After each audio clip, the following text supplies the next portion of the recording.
Salam sejahtera buat kita semua. Perkenalkan, nama saya C.K. Jamelani Pasaribu dengan nomor induk mahasiswa 3203122022 dari kelas A reguler 2020 pada mata kuliah Psikologi Pendidikan dosen pengampu Armita Sari SPD MPD.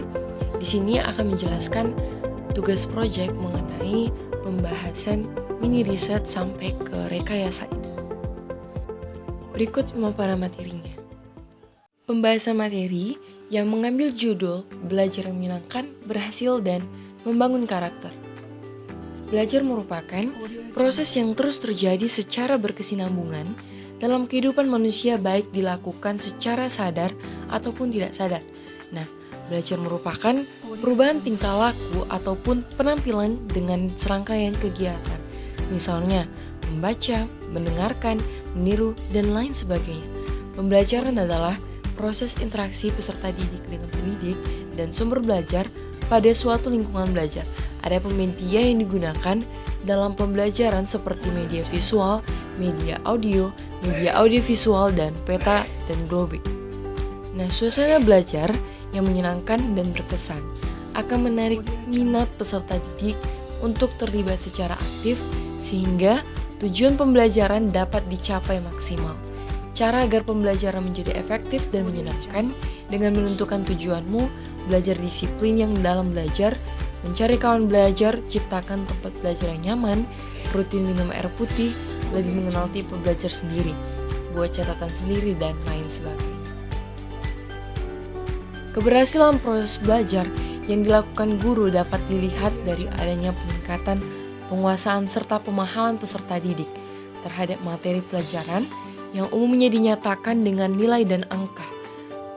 Membangun karakter atau character building adalah suatu proses ataupun usaha yang dilakukan untuk membina, memperbaiki, dan untuk membentuk tabiat watak, sifat kejiwaan, akhlak atau budi pekerti insan manusia atau masyarakat, sehingga menunjukkan perangai dan tingkah laku yang baik berlandaskan nilai-nilai Pancasila.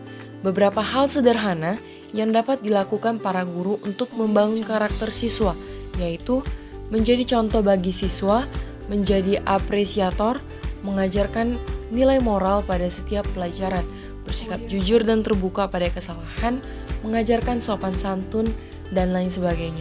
Oleh sebab itu, pendidikan karakter atau pendidikan moral itu merupakan bagian penting dalam membangun jati diri. Selanjutnya, rasionalisasi permasalahan atau isu yang dibahas dalam tugas rekayasa ide, yang diambil tema terkait perilaku menyontek pada peserta didik saat ujian. Menyontek merupakan salah satu fenomena pendidikan yang sering dan bahkan selalu muncul menyertai aktivitas proses belajar mengajar sehari-hari, tetapi jarang mendapatkan pembahasan dalam wacana pendidikan di Indonesia. Kurangnya pembahasan mengenai menyontek mungkin disebabkan karena kebanyakan pakar menganggap persoalan ini sebagai sesuatu yang sifatnya sepele, padahal masalah menyontek sesungguhnya merupakan sesuatu yang sangat mendasar. Masalah menyontek semakin canggih lagi karena ada istilah ngakal tetapi berakal, menyontek pakai otak. Maksudnya, menyontek tidak sama dengan menyalin pelajaran, ambil intinya saja, atau menggunakan kata-kata lain yang maksudnya sama dengan yang ada di buku dan jawaban teman. Anehnya, perbuatan contek-menyontek di kalangan pelajar sampai saat ini masih saja ada. Tidak pernah terdengar ada sanksi, skorsing, atau pengurangan nilai. Tidak pernah ada dalam rapat orang tua, guru, kepala sekolah, pengawas, dan pembinaan pendidikan membicarakan masalah menyontek. Sekolah akan menutup diri seolah-olah semua siswa-siswinya bersih dalam praktek menyontek. Next, identifikasi masalah. Menyontek sudah tidak asing lagi di dunia pendidikan, terutama pada siswa maupun mahasiswa sebagai peserta didik. Perilaku ini sering terjadi dalam kegiatan belajar mengajar di sekolah maupun universitas sekalipun, karena setiap orang pasti memiliki keinginan nilai yang baik dalam ujian dan sudah tentu segala cara dilakukan untuk mencapai tujuan itu. Ditemukan dalam setiap ujian, diri sendiri mungkin sudah pernah melakukan hal ini. Jika ada yang tidak pernah menyontek, setidaknya pernah melihat temannya menyontek. Seseorang yang pernah melihat temannya menyontek pasti akan merasa jengkel dan kecewa.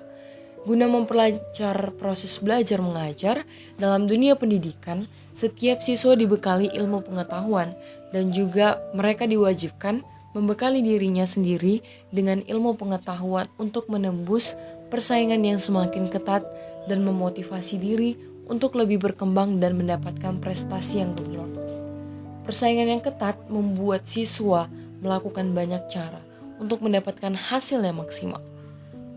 Pada cara ini, banyak baik cara positif seperti belajar dengan giat dan cara negatif membuat catatan kecil dan melihat hasil pekerjaan teman yang lain. Cara negatif inilah yang saat ini sering muncul di dalam dunia pendidikan. Selanjutnya masuk pada rekayasa ide, yaitu permasalahan. Nah, permasalahannya yang pertama, guru mampu memberikan pelajaran yang baik dan benar kepada siswa agar peserta didik mengerti materinya. Yang kedua, guru harus bisa memberikan sanksi tegas kepada siswa yang melakukan perbuatan menyontek saat ujian. Yang ketiga, peserta didik mengetahui pertemanan seperti apa yang harus diketahui. Yang keempat, menanamkan pikiran bahwa sekolah tidak hal nilai saja tetapi bertambahnya pengetahuan. Selanjutnya yaitu B, solusi dan pemecahan masalah. Yang pertama, materi yang mudah dipahami. Guru harus mampu memberikan materi yang mudah dipahami oleh siswanya. Dengan begitu, sebagai seorang pendidik akan merasa berhasil karena telah memberikan ilmu kepada siswanya. Banyak hal yang bisa dilakukan oleh guru untuk membuat siswanya memahami materi yang disampaikan, yaitu dengan tidak menggunakan pengajaran yang monoton seperti hanya menjelaskan panjang lebar materi tertentu. Hal inilah yang membuat sebagian besar siswa bosan dan lebih acuh tak acuh dengan pelajaran tersebut. Dengan membuat video dari materi yang akan diajarkan merupakan salah satu media agar siswa dapat lebih mudah mengerti apa yang disampaikan oleh gurunya. Tidak hanya itu, bisa dengan mengajak siswa belajar di luar ruangan agar tidak jenuh dengan lingkungan kelas yang membosankan saja. Yang kedua, sanksi yang tegas. Di sini, setiap perbuatan yang melanggar aturan harus diberikan sanksi. Hal ini berlaku juga untuk peserta didik dan yang mencontek karena hal ini melanggar peraturan. Tidak adanya hukum ketat yang mengatur serta mengurangi perbuatan menyontek membuat banyak orang beranggapan bahwa menyontek itu bukan perilaku negatif. Contohnya, saat ulangan harian mata pelajaran bahasa Indonesia, guru tidak langsung memberitahukan jika ada siswa yang menyontek pada saat ulangan akan diberikan sanksi berupa pengurangan nilai, bahkan pengulangan ujian dengan soal yang berbeda.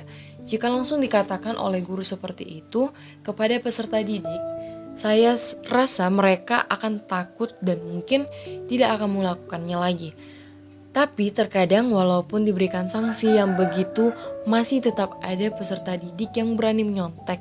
Jika sudah seperti ini, harus diserahkan kepada BK untuk diberikan pencerahan dan juga solusi serta untuk mengetahui hal apa yang membuat siswa tersebut harus melakukan hal tersebut.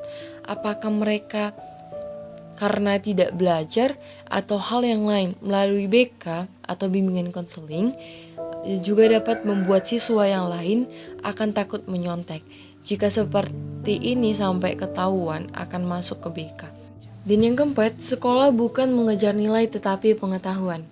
Banyak orang yang tergila-gila dengan nilai 100 atau nilai paling bagus menurutnya. Jika nilainya sudah tinggi, maka dia akan menjadi orang yang sukses ke depannya. Tetapi persepsi tersebut adalah salah. Sekolah tidak hanya mengejar nilai saja tetapi pengetahuan percuma.